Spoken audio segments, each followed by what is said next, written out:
Check, mic check, 1, 2. Yo, is this thing on or what? What is going on, everyone? Welcome back to another episode of the Platform Podcast. As always, I am your host, Dex. If you're watching on YouTube, go hit that subscribe button. If you're listening on Apple Podcasts or Spotify, give us a follow. Leave us that 5-star review. Before we get started, got to give a big shout out to our brand partner, Make It Now Media. They're a one-stop shop for all your graphic design needs, whether you're a DJ, an artist, an agency, anything you need to get done, they'll get it done for you, from EPKs, logos, album art, whatever you need. Use the code PLATFORM. They'll give you a little discount. Now, today on the show, I've got one of the best open format DJs in the game right now, playing all over the U.S., from New York, his home, down to Florida, Scottsdale, obviously here in Nashville, out in Ohio, Chicago, everywhere. An exclusive editor for Headliner Music Club, one of the best editors, remixers in the game. We got Rick Wonder here. How's it going, man? Thank you, sir. How you doing? Got to give a good intro for you. That was an intro. Wow.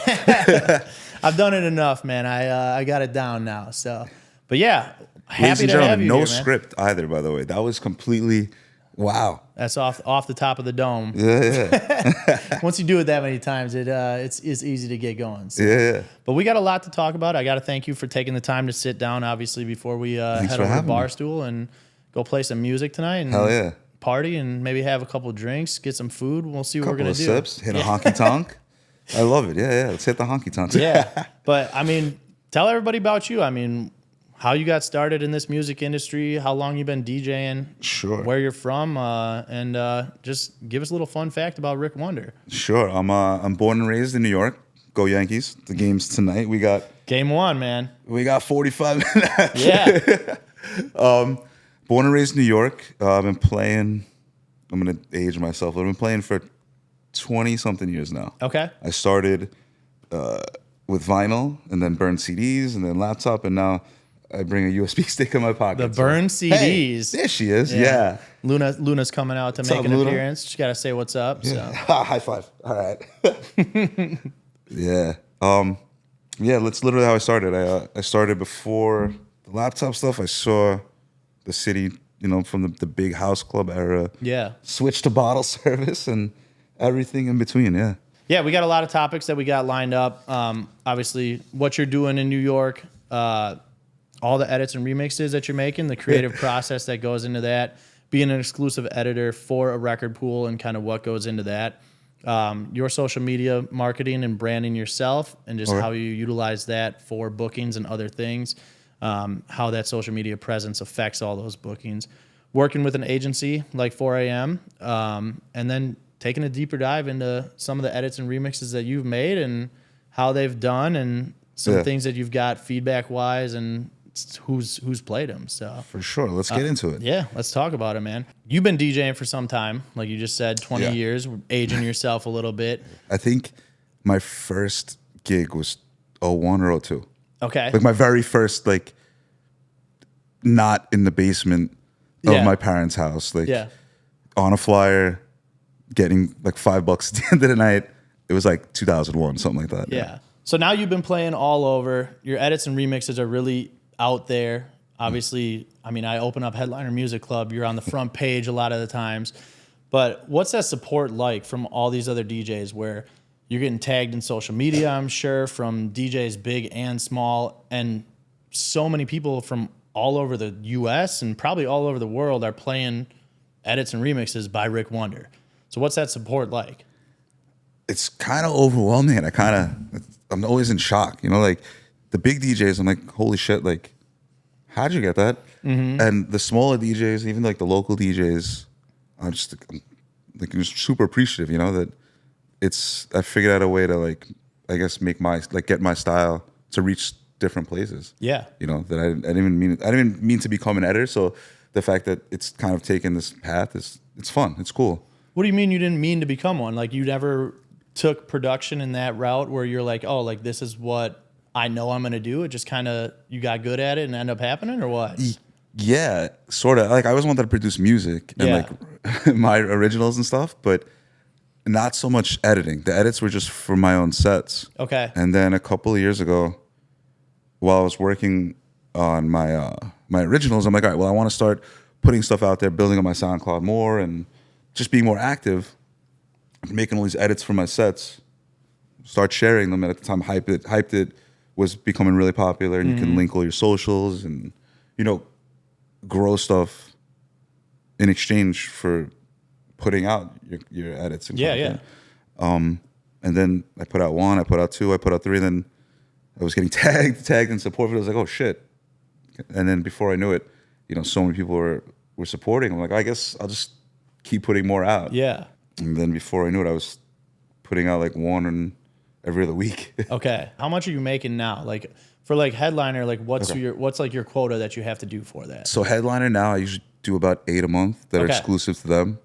Of actual like Rick Wonder ones, or do you have to do like the HMC ones? I do some of the HMC ones, but I usually do just yours, like 8 Rick Wonder edits. The HMC stuff is more like usually like if there's a song that needs a rework or an intro or a chop down or like something for us to fit it more of in our sets, but it's not a full on like production, I guess. Okay.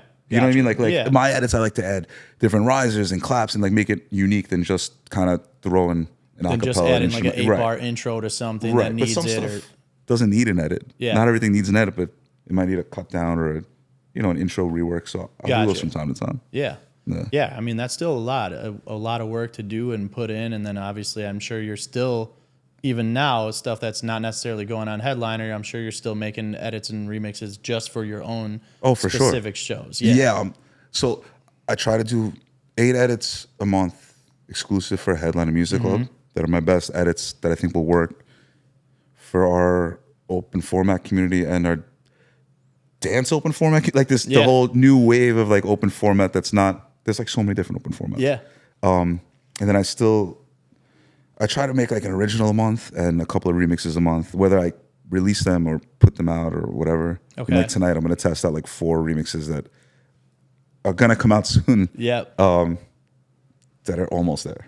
That's what I was going to kind of ask too, is like what goes into the creative process for you when you're making stuff, and then like how are you testing them out? Because creative process wise, like for me and the stuff that I've listened to that you make, you have a sound. Like I know what I'm getting with a Rick Wonder edit or a Rick Wonder remix for the most part, but you also are able to dip into the different genres and subgenres of EDM, where it's like some of your shit is harder where it can fit in like a festival set.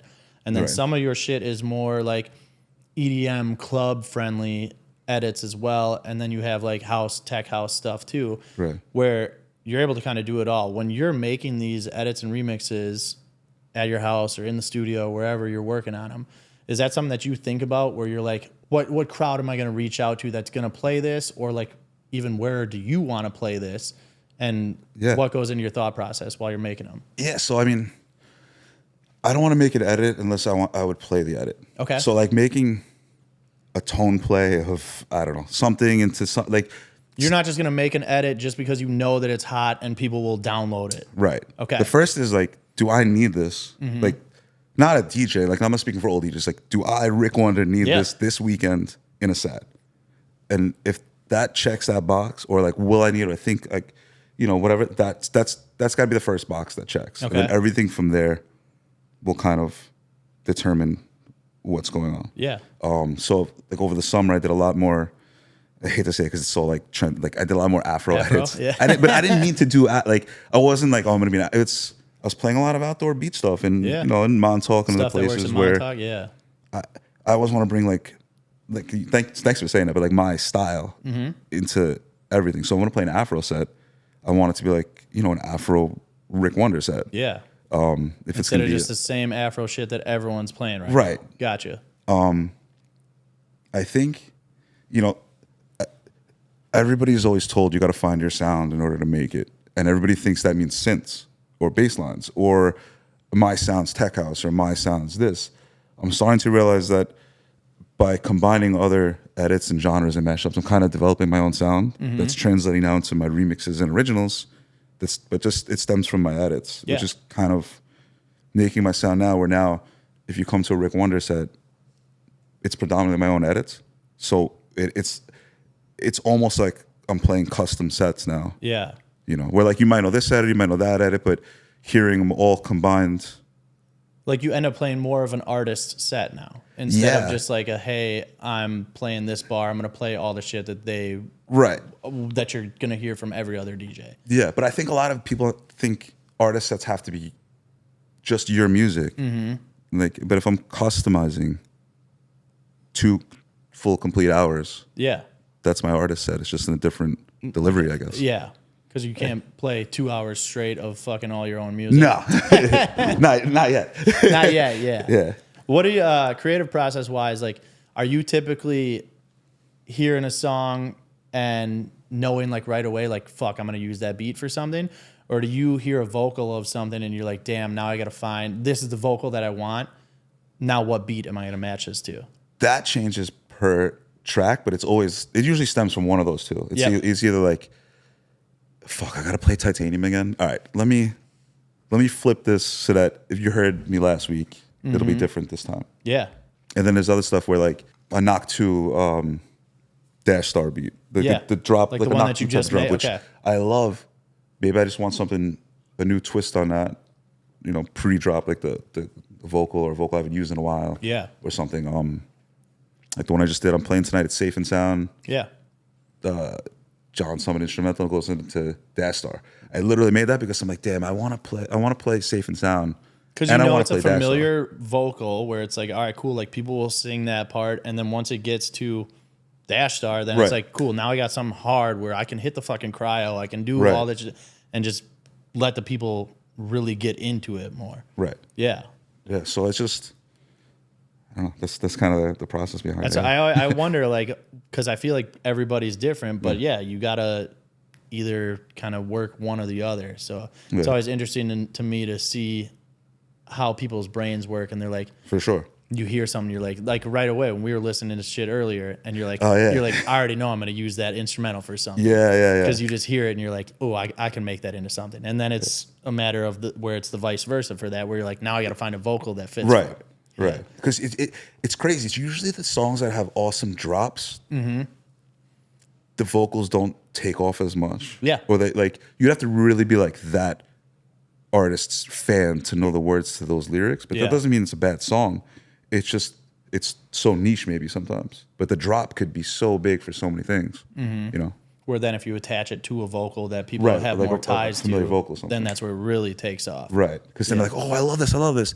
What's that? Yeah. But like in a good way. Yeah. You know. How much do you get any hate from your edits and remixes? You get any people that are just like, no, that sucks? Not really. No one's ever like come up to me and been like, this or like sucks. on Instagram or anything? I've seen the Instagram stuff where it's like, not everything needs an edit. Okay. But I agree with that. And like, I don't want to force something just because it's like, you know, like a trendy song or whatever. Yeah. You know? I picked I did a Chappelle. How do you, Chapel Rowan? that's how you say it. I did one of hers recently. I picked that song because I was like, oh, she's popular. Someone's going to ask for something. Do I actually like any of these songs? Yeah. Like personally, like, do I actually like playing it? And I heard Hot Tickle. I'm like, oh, this is dope. Okay, let me flip that one because I'll genuinely like enjoy playing it. Yeah. Yeah. Yeah. That's which goes back to what you were saying before, where you're like, it's got to check that box of, am I going to play it in a Rick Wonder set? Like, and so now it does. So. Right. One thing you did a couple months ago, I don't know how long ago it was. You put out your Murder on the Dance Floor. Oh yeah. Actual track. Earlier in the year, yeah. That was this year. I was like, it's got to be like at least 3-4 months ago, something like that. It was pre-summer, yeah. So I want to talk about that because I'm in school right now at Belmont. We've gone through a lot of like copyright law, music law, stuff like that, and then people are always talking about it through our music production classes. When you put that out, it was one that interested me because I'm like, how the fuck is he putting this out as like an original and not having it taken down and stuff? And you explained it in an Instagram video, actually. Yeah, I explained it real quick. It's not that much of a secret. Like, there's all these AI websites that you can manipulate voices with and stuff. James Hype did the same thing. You've Got Body, You Got Style. That's the one he did. Yeah. And he pitched it. So I basically did the same thing because Spotify and a lot of the streaming a lot of the distributors that go to those platforms, like the independent ones, like DistroKid, has a built-in cover mechanism. Okay. So if you make a cover of any song, for streaming on the back end, DistroKid will cover it. Oh, so So like right then there- the artist is still getting. So everything's legal. There's a cover license and everything. Yeah. AI is a gray area, Yeah. but the legality of cover songs has always been there. Okay. The only thing is like you can't use any original samples, Okay. original melodies, stuff like that. So you're still like essentially building the beat. So on yourself. all the tracks that I put out that are like essentially remix covers, Yeah. but are originals on Spotify. I did like 3 or 4 of them this year. Those are all like legal covers covered through DistroKid's backend. Okay. Everything other than Acapella is completely 100% original, Okay. and then it's just an AI version of the Acapella. Or one of them is actually an actual singer that I found through Sound Better. It's a great resource, by the way. Yeah. If you know what that Sound Better? Spotify has a platform for artists called Sound Better. That's basically a Craigslist marketplace without the creepy stuff. But Without like having to go meet up with any. you can go on there and get. I'm looking for a violinist. I'm looking for a mixing engineer, a mastering engineer. Yeah. A vocal like comp person that will take all your vocals and melodyne them for you. Okay. So I find singers on there sometimes to cover stuff. They'll cover it, and then I'll run it through an AI to get The voice of the artist that you not want. even the voice of the artist of the original, but a better tone. Okay. You know, Yeah. a lot of people think when they go on these AI sites, they're like, "Oh, I'm going to use Ice Spice's voice to make the next Ice Spice song." You really just should look for like the tones, whatever. Like if it's you want something on edge and use Ice Spice, but don't call it Ice Spice. So that's essentially what I did. I found a Katy Perry AI, yeah. and I used the cover, ran it through that, and got this one that sounded more similar to Murder on the Dance Floor that fit my thing. Yeah. And that's it. Just swapped it out. That's awesome. Yeah, and it's obviously you played it out a bunch of times. It works really well. Thanks. And that song took off so much where it got like re-popular. Yeah. That then, I mean, you could still play that. I still play that shit now. Yeah. It's like different. Like the Castra edit is one of like my favorite ones Castra one of crushed it. that. Yeah. That song just goes hard in the club and fucking works out really well for it. There's an edit that I still play, even more than my original, Luna. more than mine. This girl DeRosa, a New York DJ. Okay. She did an edit with Murder on a Dance Floor and James Hype's Bittersweet Symphony, Okay. and we'll see. It's a moment. Like, Just a perfect it's a connection. perfect Okay. moment. I It love breaks that. down a silence. It's like some people do edits so perfect that you're like, that's it. Like you got it. Yeah. In 2 years when somebody needs to redo it, It's like still we'll do going to it be the then. one that I go to. Yeah. I got you. Yeah. Yeah, that's awesome. When I'm typically like digging for music, a lot of times I come across tracks that I'm just like, why are we making this? Like what it'll be like a random one-off song Yeah. where I'm like, who's asking for this edit? Like for one, there's nobody that is requesting this track. Or anything. Yeah. And I'll just kind of scroll through and just be like, what's the point of making this? Like, there's no way that you're getting a reaction for this because Right. it'll be like a song from 15 years ago that's just like random out of the blue that somebody made like an edit or remix for. What are your thoughts on like doing that? Because I feel like I never see you do that. When you're attaching a song or an instrumental, it's always something that's like at least like an acapella that's going to have impact on the crowd or on like the venue, like something where that song's going to kick in and people are going to be like, oh fuck, like I love this song, I haven't heard it in forever. Where some of the times I saw like an older song where I was like, you're going to play that and nobody's going to be like, oh damn, like I really missed this song. They're just going to be like, no, whatever. Right. It's funny. Chacha and I will call each other up from now and then and be like, we got to be able to like revoke people's Ableton cards or something. Like there's got to be like a system where like, oh, you exported that? License revoked. Yeah. Like no more Ableton for you. You're in Okay. timeout for a month. I love that. Some of I love these- that. Some of these things where it's, or I think an even bigger problem is when the breakdowns and the drops aren't cohesive. Mm-hmm. Like if you have like this beautiful melodic, That's one of my biggest pet peeves, dude. like a happy Martin Garrix breakdown Yeah. or something with like an 80s vocal, and then you go into something that makes Knock 2 sound like disco, and you're like, Like, I get the surprise stuff. The new Side Piece On My Mind one, where it drops the dubstep for a second. Yeah. It's awesome. It's tasteful. But when it's like, yay, it's a... I don't know. Like, that cohesive thing doesn't... I agree. I get so frustrated when I like play a preview on like a record pool. Yeah. And I'm like, damn, this is so dope. Like, build-up's going, and then it'll go into some drop, and I'm like, God damn it. I'm like, I'm like, now I don't even want it anymore. Yeah, it actually... It hurts it. Because if they would probably just have the original drop go, or something on the same kind of energy level. Not Then everything has to hit at a 10. Yeah. Sometimes tracks are supposed to hit at like a 6 or a 7, or be for a little bit later on the night, or, you know, I made a bunch of edits that these are just my closing songs. Like, I want to close, like, last call, 5 minutes left, the dance floor is still packed, they're probably going to, hopefully they'll clap or something. Yeah. I'm going to hit them at one of these to spark an end of the night emotion. Yeah. It doesn't need to drop into main stage tomorrow. Not everything has to be, that main stage festival, 10 out of 10 energy all the time. Yeah. Right. Which I feel like is probably something that so many people that are working on music struggle with, because like you want to make that song where it's like that headliner fucking banger that every DJ is going to download and play at peak hour and give you like your shine for making that edit remix. But also you have to think about how many DJs aren't playing that set. They're either not playing that set time, they're not playing that style of venue or club, where there's so many other places to fit in edits and remixes that might work for people. Which then I think about, I'm like, all right, well, maybe that's where these people are making those edits and remixes for. Some of them, like like maybe they're playing a steak restaurant fucking background music, and still I gotta download Mixed Key first. Yeah. Download Mixed Key. And then go from there. Yeah. Well, you've been able to play here in Nashville twice. This is the third time that you've been out here. Yes. We were talking a little bit before in the car of just like your first experiences out here, because your first time playing out here was literally my first time out here. Yeah. So tell everyone like just what your first impressions were of Nashville.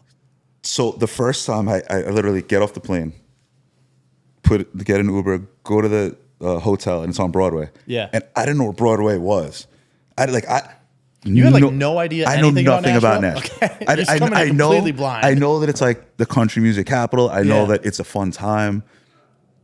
But like that's it. Yeah. Which is kind of what I wanted, because I heard it's so fun that like I want to experience it, but I probably should have like did a little bit more research first. But I feel like that's kind of good, because then you're not coming in like jaded at all. Right. Yeah. Like I was like, what? This is adult Disneyland. This is amazing. You know, like seeing the Johnny Cash Museum, and then seeing, you know, the honky tonks. And then I told you I went to like a fiddler bar. I saw like a girl fiddle. I was like, this is awesome. Like that was my first experience. I was like, what's going on? This is crazy. And then first time playing Barstool, you had a guest show up. Oh, yeah. So my first time playing Barstool, I want to make a good impression. I want to play EDM, and I'm doing all this research into like what's the new girl, Dash. Yeah. Like Dasha, what's all her songs? Does Shabuzi have anything new? I'm gonna memorize every Morgan Wallen, like whatever.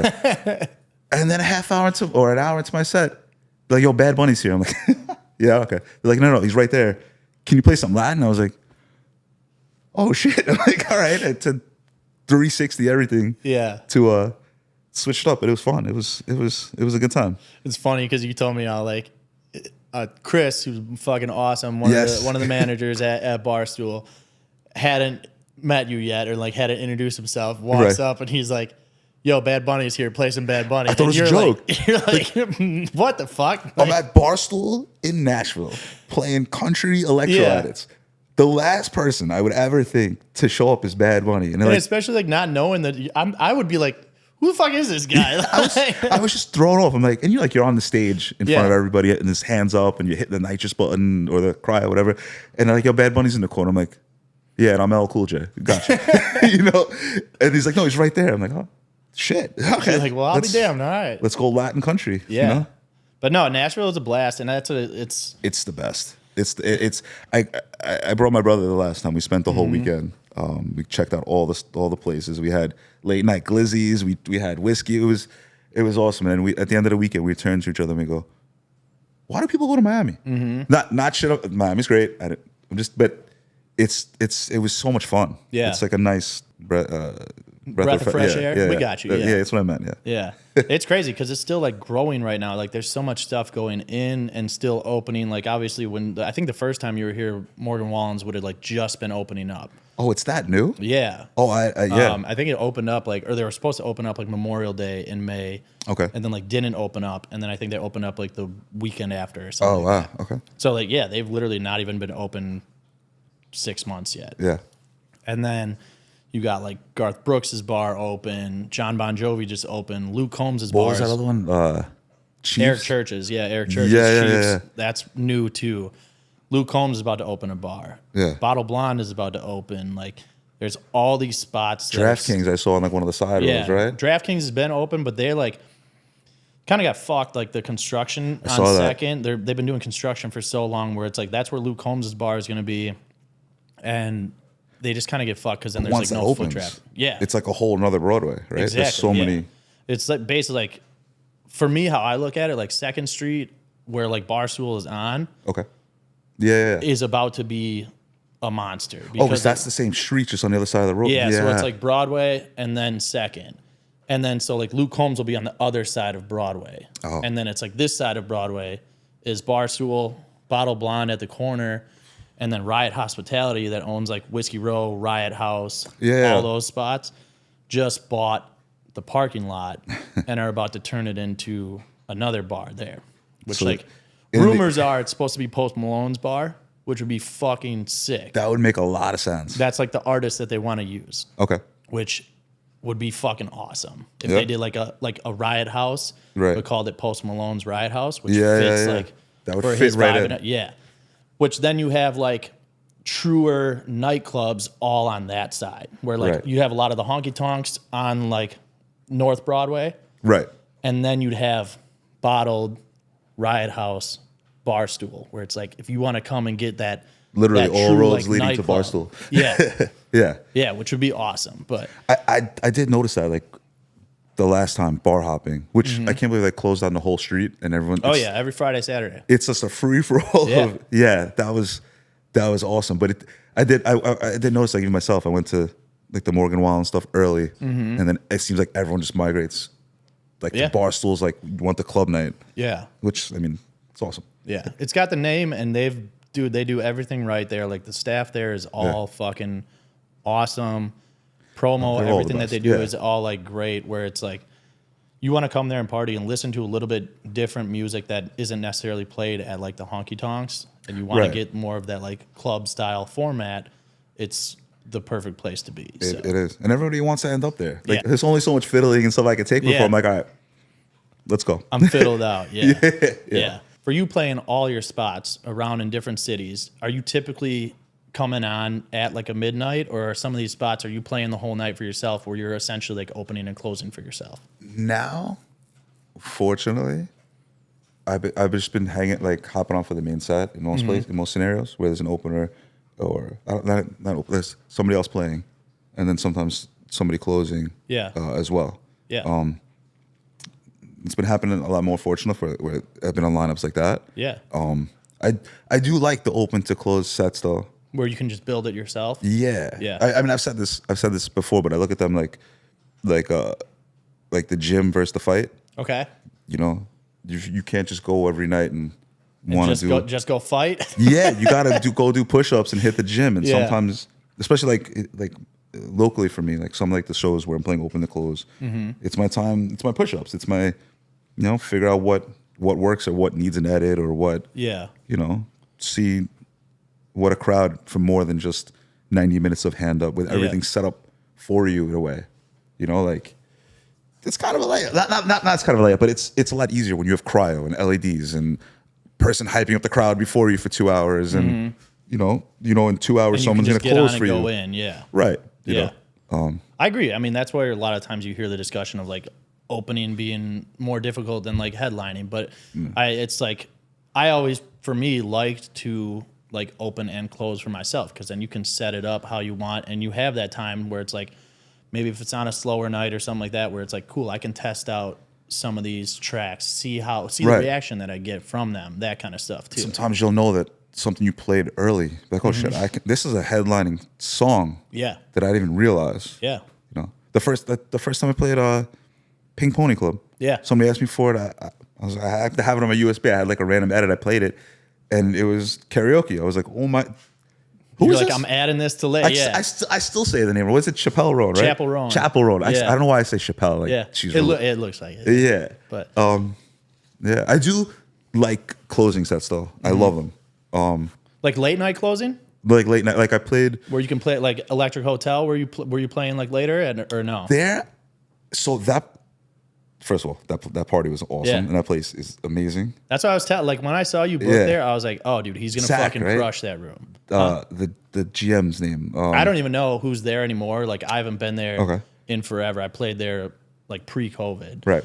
But obviously, like, when I'm back in Chicago, I still always see it. Yeah, I played till 2-ish, but I didn't know that they stayed open till 5. So I was Yeah. like, wait, so next time do I have to only play like 120 minutes, or can I go later? Like, oh yeah, you could play as late as you want. Because that late night shit, you can dip into a whole different bag, Yeah. and you can get into some of like the house shit, Oh yeah. or like Was it 2 weeks ago? Back in New York, there's a place called Nebula. yeah. I see Luke play there all the time. Yeah. It's one of my favorite rooms in New York, and I always like the closing sets. There's always like 3 or 4 DJs a night, and I look at those sets like coming in. I make a joke because I don't know that much about sports, but one of my favorite athletes is Mariano Rivera. Yeah, you're the closer. Okay. And I look like coming in like I'm coming in. I'm jumping on. Sometimes I'm going at like 3 o'clock, playing till like 4:30. Yeah. And like your only job is to fuck shit up. Okay. Like that's the only job. You don't gotta. By that time, it's not. Oh, this person has a bottle, or this person. No, your job is like fuck shit up. No mic, nothing, and just try to keep until 4:30 or 5 or whatever. You know, I Yeah. love those sets. Okay. Too. Yeah. Hell yeah. Are you like an intro set kind of guy? Like, do you drop an intro? Do you make one as far as like your production goes? I have a couple. Yeah. I used to, and I used to drop the intro and hit him at 10. And then I realized that if you hit him at 10, you can't really go up. Okay. So now a lot of times, if I drop an intro, it's like my 3rd or 4th song in. I See, want to, that's what I've seen more guys doing. That's I want to play 2 songs and let the vibe go. Also, like before I really go in, I want to make sure all my settings on the CDJs, right? The lock's off, the 8th thing is there. No, everything's kind of set, and then I'm like, all right. Which takes sometimes a song or two. Get the pregame jitters out of the way. Yeah. And then I'll drop the intro. But now my intros they don't drop at my hardest song. Yeah. Like I usually save my hardest stuff or like my biggest like reaction stuff for like halfway through the set. To almost like reset the room. Yeah. I do make like some like not intro but like an impact songs. Like where like it's literally like just and then it's like a whole nother intro. Give you room to like get on the mic or do something. Yeah, but like just reset the room for a second. Yeah. Yeah. It's kind of like, all right, like what's going on, but whatever. Because I've been told, like, for me in other cities, from other people, they're like, yo, like you gotta get on the mic and like intro yourself in a new city. That way, like the people that they don't know you or that you're not from here, it gives you a way to kind of like introduce yourself to this new crowd. Where that's what I see working better. Where it's like, all right, you give them 3 to 5 songs, kind of build up that energy, then you can drop that intro. You can get on the mic and be like, yo, what's up, everybody in like Nashville? You came to fucking party tonight. My name is Rick Wonder. I'm from New York. Right. Blah, blah, blah. Like, and then that intro will kind of go in too. And then it gets people to be like, oh shit, like who is this? Like, right. Are we going to jump on and like follow him? And then it gives you to get your attention to like the DJ booth. Just kind of get a little bit more energy out of people. Yeah. The mic and the intro and letting people know who you are, it's so important. Yeah. Like, I always try to remember to do it like tastefully, like not like the every 2 seconds or this, that, just not like forcing you. Hey, follow me. Yeah. It's just like, I'm Rick Wonder from New York. Hope you guys having a good time. Yep. Shout out to every birthday at the same time. We got that out of the way. All right. Yeah. Like that kind of thing. Cool. Now we're done with that. Yeah. Nobody's coming up here and requesting birthdays. We're good. Yeah. Especially here, man. You get the birthdays and the bachelorette parties. Oh yeah. Yeah. Congratulations to everybody. Yep. All of you. Yeah. I know you were talking earlier before. You said that you like to obviously work a lot of your edits and remixes into the sets. Sure. What do you do when those edits work really well And then also vice versa, when you try out these edits and remixes and let's say they don't give you the reaction that you expected. That happens all the time. Okay. I like to say that a lot of the artist stuff, especially my originals and remixes, there's a lot more testing before they're released. Okay. You know, tweak the mix down, tweak this, tweak that. Sometimes I'll make an edit in between hanging out and the set. You know, like I'll go back to the room real quick, but I go, shit, I want to play the song, or I heard the song in the lobby or whatever, and I edit. That stuff I don't always test out, obviously, and they don't always go that good. Okay. But it's not like it's different. They don't go that good. Yeah. I did like a Kesha one that I thought was awesome, but I let the breakdown. Hey, I let the breakdown go for like 45 seconds. And I'm like, oh, like I saw it the first time I played it. The crowd kind of died out. Not died out like they left, but their energy was dropping too much before the buildup came in. Just because you let it go for too long. Yeah, just because I let the breakdowns be too long and I let the drops be too short. So that's kind of something that you take a note of at that moment, a mental note where you're like, all right, cool, I got to go in and re-edit this, make this part shorter, this part longer. Right. A lot of times I'm like, oh, like people just, people just want 30 seconds of a drop or something. Yeah. And you can see it. They want more of that. Okay. So sometimes I'll extend drops or shorten breakdowns or stuff like that. Yeah. Yeah. Yeah. That's good. I always wonder that because I'm like, obviously, you're not just going to make it and just go out and drop it right away and just be like, all right, cool, this is good to go. Like, I feel like that takes a lot of testing period. I know, like, Dirty Darren has been putting more stuff out with, like, Broadway, him and Rod Urey, and they're always doing that, too, where they go and they play it for, like, 2-3 weeks before they actually put it out to, like, their Patreon or pitch it to record pools and stuff. And they go and actually test these songs out, come back, tweak them, test them again, tweak them. Like, and obviously with your shit, like, it's probably a very long process for you to continue to make edits and judge off the crowd and their reaction to see how it's hitting and what you want to change. So. Yeah, I mean, like, I try to nail it as much as I can. Yeah. I try to think like, all right, like if I'm in the club or if I'm at the festival, if I'm at the bar, like how's this gonna react? You know, always get it right, you know? Yeah. Sometimes drops feel so short live, like in a crowd. You're like, oh shit, like that was nothing. Or sometimes they feel so long. The first version of Day, and I had like the chorus. I don't know why I looped the chorus for so long. And I was like, this needs to be changed. You know? Does it ever fuck with you, like, mentally, where you're like, No. fuck, like that didn't work? No, because if I see it in the moment, I use beat jump a lot on the CDJs. Okay. To just like I'll just I know what's another coming. 16 I'll skip over 16 or 32 or 8 just to get to that course drop correct quicker it. or whatever. Yeah. And if the track lands like a little sloppy spot for a second, it's mics or effects or a filter, Or people are too drunk to hear it anyway. Yeah. Yeah. Your social media and stuff, I always appreciate. I talk about it a lot on here where it's like different DJs that just kind of do things the right way. They market themselves, they brand themselves the right way on social media, where for me, like, I was running a nightclub in Milwaukee.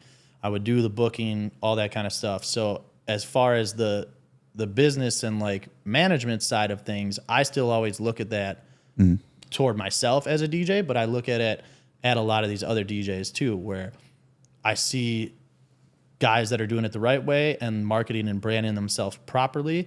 And you're one of those guys where I look at your social media and as a booker, I'm like, cool, like, he checks all the boxes. Like, Thank you. He's got the following, he's got the content, it looks good, it's high quality, it's showing the right things too, where it's not like, you're not going to scroll on your Instagram and be like, oh, fuck, like, this guy's got a bad image. Right. So how has that social media and the branding and the presence of your social media helped you build a following and obtain bookings in other markets? In the beginning, I wasn't taking it serious like everybody else. I was like, you can kind of post whatever, who cares? It's social media, it's not real life. Mm-hmm. But then it's more like it's your online presence. It's your portfolio. It's the story you want to tell. Whether you're actually vlogging, telling stories, or you can post images with the right caption. Yeah. Keep your story going. It's trial and error like everything else. There's a certain look and image that I like for myself that I'm comfortable with. Yeah. I said I've been DJing for a long time. There's stuff I look back now and I'm like, what was up with that haircut? Why those headphones that never look? So it's things like that. It's like, Yeah. but that it comes with time. It's like, will I look back at this in 5 years?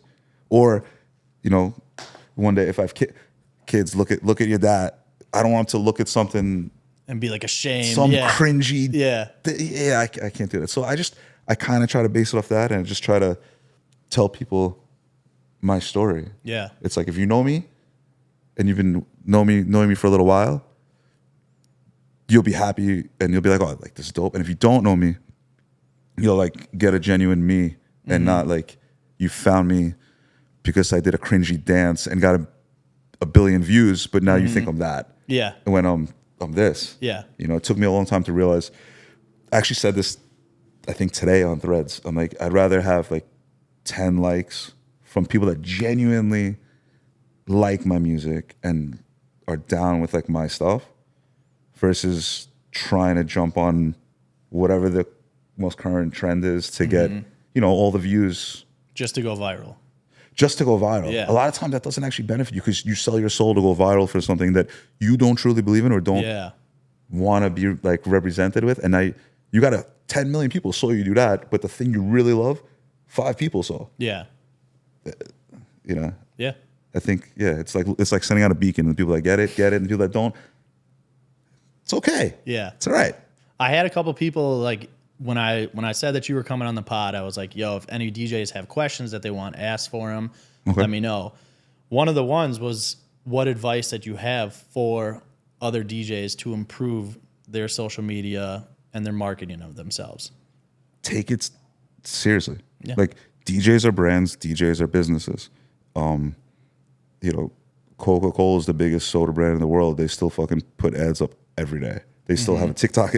If those brands are important enough to try to make a like TikTok stuff and stories that genuinely engage in the audience and they have billions of dollars, why can't we should be doing the same thing? Not to that level, but we're might brands. not have the budget. That we are brands, and even if you have I'm lucky I have a great team behind me, but it's our careers first and foremost. Like a great agency takes 20%. You expect 100% of their time for 20% of the revenue. They're going to give you hopefully more than 20% of the time, but it's up to you to put 100 into everything. And I watched the YouTube tutorials about the algorithm and stuff. I don't like to. I took a picture in the plane today. Hey, what's up? It's something I think stuff that's important. that gets engagement, man. It's necessary. Yeah, if you want to play on a certain level, I guess, or if you want to try to get your career to a certain place, I think it's part of the game. Yeah. And a lot of the older guys, I don't do social media, this and that. Okay, cool. It's 2024. Don't complain. Yeah. I feel like if you don't do it now, like you're gonna get left behind to some extent. Yeah. Like you kind of have to do it. So some people are okay with that too, and that's perfectly. It's everyone's different journey or path or whatever. Yeah. That's what I try to do. I try to look at it like, will I look back and think I'm gonna cringe? I mean, you use the social media to market your new stuff too, where a lot of times you're posting like clips of recent sets and teasing those edits and remixes, like you're talking about, where you're like, hey, I'm gonna try this stuff out tonight, whatever. Where then you use that in an Instagram clip and you're like, all right, which edited remix do you like most?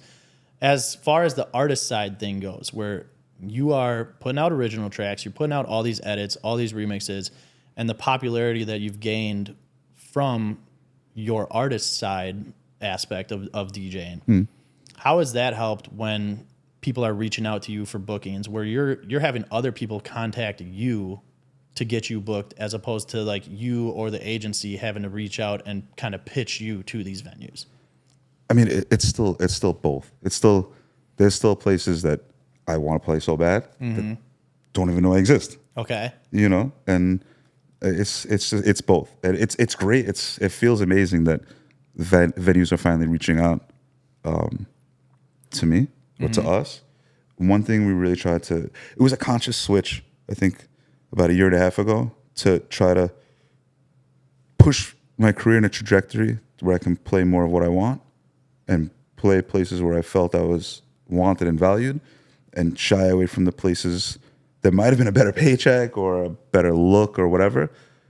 But I'd be selling my soul with every song or whatever. Yeah. It took a long time of tweaking and sacrificing and different things, but now it's at a place where, like, if we hit up a venue or a venue hits us up, in most scenarios they're aware of my music. They might not know, hey, he just put out Murder on the Dance Floor, but they know, they like the overall style that they're gonna get. It's not like a surprise. They know you're not going in and playing a fucking hip hop set or going to play like right. Yeah. Right. I mean, that's not to say I still don't do hip hop Yeah. sets and disco sets and stuff from time to time. It's funny now because now I almost have to go back and rebrand those Yeah. to let them know, hey, this isn't what you see on social media, Rick Wonder. This is a disco Rick set. Or this is a, I'm gonna do a real open format hip hop night. It's been fun to have to actually go back now and promote it that way. I played a set. I think it was St. Pete. It was one of the John Boys. John Boys, and St. people Pete, came, Yeah. and they were like, Why is he playing disco? Right. And I'm like, I'm so sorry. This is a disco. It's like a specialty set. They're like, oh, we heard you.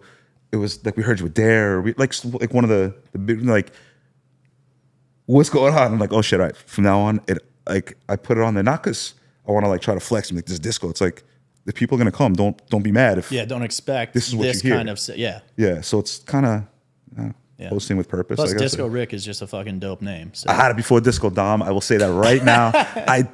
It was invented in Cleveland. I think. Yep. Cleveland John Boy created Disco They Rick. brought out a sign that said Disco Rick, and then they did it at AC the next weekend. Yeah. And I was like, that sounds cool. Yeah. All right. It fits, man. With your production now, Yeah. so it's come to me in the last couple of weeks. I put up a post asking people about buying fake followers and fake streams and all that kind of stuff because I wasn't really aware of it, but there's a couple people like here in Nashville that got pointed out after I put this post up that have a shit ton of fake followers. There's always signs. Dude, There's tall this signs is like every time. obvious signs, like damn near close to 1 million followers, or I'm like, holy shit, like that's just blatantly fake, and I don't know how anybody doesn't know that. Yeah. But then there's obviously like artists and stuff that buy streams, buy followers, get people like comment, stuff like that. As far as you as a producer, then there's also people that go the route of they're not actually making their music, where they're paying somebody else to make the music and then putting their name on it. Right. Have you been hit up at all to have people use you as a ghost producer? Not directly. Okay. But it was more like, hey, do you want to collab and do everything? And do everything? Yeah. Yeah. I've actually got a couple of the other ones too. Where it's like, Okay. hey, I did this track. I want an elevated presence. Do you want to jump on it and like add a clap? Oh, and then they just want to have you put your name to kind Yeah, of and I'm like, promote it unless I have the project files and I'm like involved in actually making it. because then you would feel the other way. Yeah. Now, assistance in production, I don't think there's anything wrong with that. Yeah. Like Justin Bieber doesn't, he sings the song. He doesn't melodyne his voice. So like getting help, I don't know how to play the piano. A lot of, like I sit there and move the stuff around. But if one of my boys was like a trained pianist or classical trained musician, I'd be like, yo, dum, dum, dum, do that. No, thanks. And let him play that. There's nothing wrong, I don't think, with delegating or building a team to help you produce better. That's how like typical music producers, that's like what they're Right. doing. Especially like here in Nashville. Do you know like, Ferrari? Yeah. Okay, so he said it best. It's like, it's just a stigma on dance music that we're expected to do everything, which is kind of crazy. But I think I think buying a song just to put your name on it, I don't get. Yeah. Because then in order to keep up that style, you have to buy a song from that same person every time, or hire another person to use that as just learn how to make music or pick a different career at that point. Like it's short. It's very short-sighted. Yeah. And you're not going to build any long-term community stuff or anything. Now, and I think the same thing from people that are buying like followers too, where it's like, yeah, it might work once or twice, where like somebody out of town that doesn't know that you bought all these followers or don't see the signs or whatever, you're going to go and play there. And let's say they're expecting you because you have 1 million followers. They're like, oh, cool, he's going to draw a huge crowd. And then nobody fucking shows up. They're going to be like, Well, obviously you don't have a fucking million followers, and then you're never gonna get booked again. I think that whole followers game, like if you're gonna pay the money to buy fake followers, take 5 minutes and use the same money to run an ad. Yeah. Or run 2 shittier ads and just A/B test them. Yep. And then use the results from that. Yeah. You know, like people, I mean, I get it. I've never done it, but I get it. People will buy followers if they're, like, say if you're popping in New York a little bit and you don't have that many followers, you're a local DJ, you buy followers and then pitch yourself to New Jersey or somewhere close. And it could be helpful. And it could be helpful. Yeah. But in the long term, it's going to destroy your chance of ever building a community, ever using your Instagram to create a Patreon or, you know, like any. Yeah. Like there's no engagement there. There's no branding. There's nothing on, you know, on the back end what's actually happening. Yeah. You know, it's like when hypey stuff was crazy and everybody was buying fake Yeezys. Yeah, you could flex an Instagram post, but your back hurts, your toes are black. You know, like that shit is not fitting right. It's not fitting right. It, you know, it lasted a week. Yep. It's kind of the same thing. Yeah, I got you completely. Yeah, I agree 100%. Yeah. I mean, it's just eventually it's going to come back around. People are going to realize it, but it's just kind of wild for me to see. And same thing where it's like I look at it as like a management perspective, where like a booker, and I just don't necessarily see how people fall for it. But then at the same time, like I would love to get some of these guys and whoever else that like guys, to girls, see benefits of it. Yeah, because I would genuinely like to have the conversation to see what benefits that they see from it, and then same kind of thing, like what negatives are. I feel like in certain circles and certain nightlife worlds or certain situations, it may be benefit, you know, for like if you're not trying to be an artist and like grow a big brand, you just want to DJ and rock parties and be the bottle service, pop out, whatever person. If you pitch yourself to a venue, they go, oh, let me check out his IG real quick. Oh, he's got 200,000 followers. They're not going to see he's got 200,000 followers, but all his reels only get 3,000 views, and he only gets 10 comments likes on a post. Yeah. Like they just give it a quick scan. Yo, you heard this guy? Oh, he looks cool. Or yeah, I heard him play once, or so it could help. Like I said, I think it's all just such short-term goals. Well, let's get on to some of these rapid fire questions that I've got for you. So just real quick, I got a couple I'm going to fire off. Let's do it. Right now, who is your favorite open format DJ? I'm not talking like any of the huge guys, just any of these touring open format DJs. Who's one of your favorites? I mean, I think there's a lot of the guys killing it right now. Well, let's hear your top ones then. My top ones, you know, like my buddy, I mean, Chachi's always killing it to me. Yep. He's always killing it. Like whether posting regularly or not, he always just murders it. Just on this last episode, so he'll love to hear that. You know, my guys, Kazis, Luke, I don't know if he considers himself an open format guy, but Luke Alexander's killing it. You know, Bobby's killing it. Boucher. Yep. There's so many DJs out there to draw inspiration from. Chisel's a great one. Marty Rock in New York. You heard of Marty Rock? Yes. Love Marty. The Talked R&B to him a lot stuff he just did. on like Twitter and Instagram. Never actually met him, but he's a great guy. Talk on social media a lot. Okay. Yeah, he's good shit. Yeah. What is your personal favorite edit or remix that you've put out? I really like my Metro Reload one. Okay. That's one of my favorites. How many edits and remixes do you think you have put out? I think I'm on track to do 100 this year. 100 just this year? Yeah. Okay. I've been doing 2 a week. Holy fuck. I'm not counting originals and remixes. Yeah. Just and no, like the HMC edits, like like actual Rick Wonder edits. I think by the end of the year I'll end up doing like almost 100. That's fucking awesome. Some different platforms and stuff. Yep. Yeah. I think around that. So that's your favorite one that you've put out personally. One of. Yeah, like so I know it's probably hard to say. That's why I was kind of asking how many you put out, because I know it's probably hard to pick one.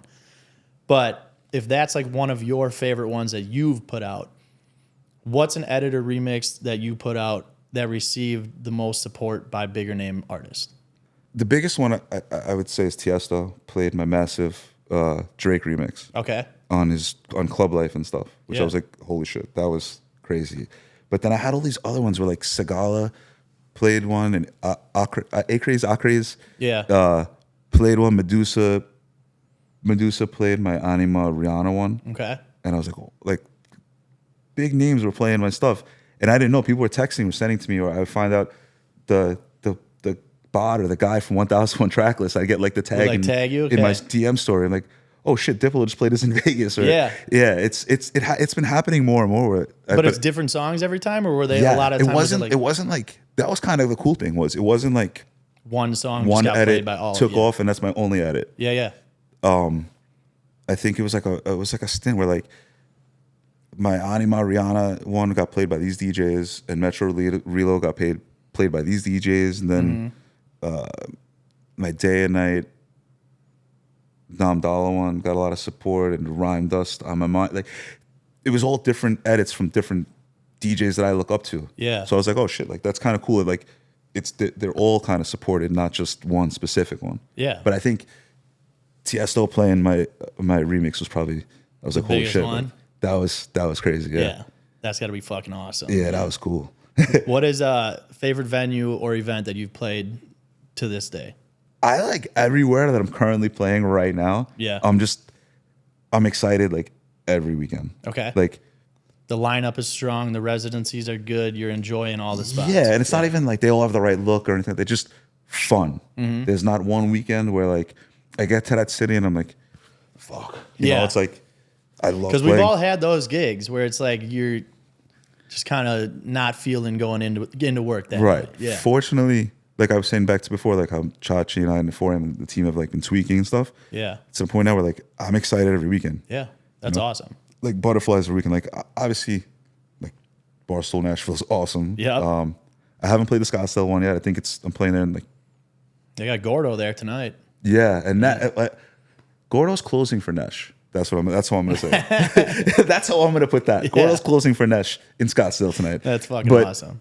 Like from all the videos, like all the Barstool and like the whole hospitality crew, their stuff is great. Mm-hmm. Bounce and Del Rey, I'm heavily involved. Dude, in the that. one in Montauk, I wanna get out to. I was telling Maddie, I'm like, I've never been out to Montauk. Next summer, let's make it happen. I know. It's super fun. Yeah, it It's just looks fucking beautiful out there too. It's like, on the beach. It's 2 floors. It's kind of the same format that we play here at Barstool. It's like, you know, it's happy, fun vocals with some Dom Dollar stuff. Yeah, maybe a fun hip hop song once in a while, and you know, like you can go from Dom Dollar into 8 Mile High enough. Yeah, and it's just fun. Yeah, you know, that's the sets you like to play. So yeah, what's a venue or event that you haven't played that you would love to play? I've never played a big room in Vegas. Okay. And I would really like to do that. Yeah. You know, just really any of them. Yeah, I'd like to play the Vegas stuff. Yeah, that would be fun. I mean, I know you'd fit in well out there, so it would fucking work, man. I definitely want to start playing more on like I'd like to play more on like just the West Coast in general. Yeah, that's my 2 goals in the US. 2025, yeah, for 2025. Gotcha. Who is either an artist or a song that you would love to do an official remix for? I would love to either remix a song or write a song with Becky Hill. Okay. Damn. Yeah. I was not expecting that. I know. Yeah. I think, I mean, her voice is like insane. And every dance piano song that I've ever heard with her on it, her voice is like amazing. Yeah. I think it would be great to either get like the stems of one of her projects and do like a new version, or just write something new and have like that voice on a track. I've always loved her voice. That'd be a good one. It would fit with a lot of the stuff that you do. And yeah, like you said, I feel like every song that she's on, I mean, it sounds great. She crushes it and gets into a lot of dance music tracks too. So it fits. I mean, if Post Malone wants to holler, like, you know, I got no problem. Like, you know, but Becky Hill is always like somebody like I've always loved her voice. Gotcha. Love it. But yeah, last thing I want you to do, man, is just put somebody on a platform. Every episode I have our guest pick somebody that they want to shine a little bit of spotlight on. It can be a brand that you like, a person, a venue, an event, just anything that you want these viewers and listeners to shine a little bit of spotlight on, have them go check out. I think I should shout out Barstool and Stanton Bowery Hospitality. Okay. Right? It's a proper shout out, yeah. They've been killing it. Honestly, it's not even like like it's the truth. They've been killing every market they're in, every place I play that is within the brand is just awesome. It's so much fun. Like they're literally on fire right now in every city. You know, love it. It's a pleasure to be part of the team and working and playing with them. I'm glad you're here too, man. I know that I put in a good word prior to you getting booked out here. Was Much like, appreciated. I was like, get this motherfucker out here. So I love it. I love that you took the time to come and sit down. So Sure, man. Make sure you guys are following Rick if you're not already. Edits and remixes are all out exclusively on Headliner Music Club. May have a Patreon coming soon with some helpers for people that are doing production stuff. Do we got time to talk about it? We got some time, yeah. Okay. So I don't know when. I'm going to be launching a Patreon soon, I think. But it's not going to be, there'll be some edits on there, but I think it's time I start making tools for other DJs within the community, because I get so many DMs and requests like, are you going to give lessons? Are you going to record videos or anything like that? So I think I have a sample pack in the works. Yeah. But not for producing original music, to assist in edits. So like I've been putting together all my favorite claps and snares and risers and stuff, like a sub riser in every key. Yeah. Top right, like all the tools that I use to make my edits to allow DJs to make the best edits that they can without having to download all these different things from all these different sample packs. It's like one pack. So I'm working on that. That's gonna be on my Patreon. I'm working on audio racks. Yeah. So like, you know, if you have this acapella and you want it to sound as best as it can, you just literally can just drag this rack on. I'm working on a edit mastering rack. So like literally drag it on the master. It's gonna have the compressor, the limiter, the way I like it. Fuck yeah. Like how I export my sound, stuff like that. And I think eventually I'm gonna start recording some like behind the scenes tutorial stuff. I just don't know if it's gonna be like so much instructional videos or like just while with the process of me going through my edits and how I make them and stuff like that. Yeah. I'm still trying to figure everything out, but the Patreon's coming with a bunch of cool stuff. Hell yeah. That's stuff that I love. Like when you were telling me about it, I'm like, that's fucking great. Like that's something that I would subscribe to, and just kind of deepen your learning of production, and then have that stuff that is going to help your own production if you don't necessarily have it as dialed in as someone like you has it. So it's stuff to help that I wish I had like a couple of years ago to kind of speed up the process for people a little bit, I think. And you've built your following enough so much where it's like once you put out a Patreon, I'm sure so many DJs will hop to it, and then you'll be able to kind of help out more in the community too that way, and build a little Patreon following where people can talk to you, comment, say what they want help with, and you're just going to probably get more ideas from that you haven't even thought of that people will pitch to you. So yeah, that's one of my goals next year for 2025. Yeah. Is aside from just making my own career the best that I can, it's how can I be more involved in the community and stuff. For the longest time, I felt like I was like an island, just doing my own thing. Yep. And now I kind of want to, do more stuff like this. And I don't know. I love it, man. I love to hear that, and I'm sure everyone else will too. So thank you again for taking the time to sit down. Yeah. Viewers, listeners, make sure you guys go follow him. I will put his Instagram, his SoundCloud, Headliner Music Club, all that stuff in the description so you guys can go check him out. Obviously, I'm DJ Dex. Go check me out, Instagram. Yes. If you guys are listening to the platform mixes, those come out every Monday. New hour-long mixes from DJs all over the world, out on Apple Podcasts, out on SoundCloud and Mixcloud. These come out every Wednesday. Hit that subscribe button if you're watching on YouTube. Follow, give us that 5-star review on Apple Podcasts, Spotify, and then leave any questions that you got for the guests and any guests you want to see on upcoming episodes. So till next week, we are out of here. Thank you, guys. Bye. Later. Check. Mic check. 1, 2. Yo, is this thing on or what?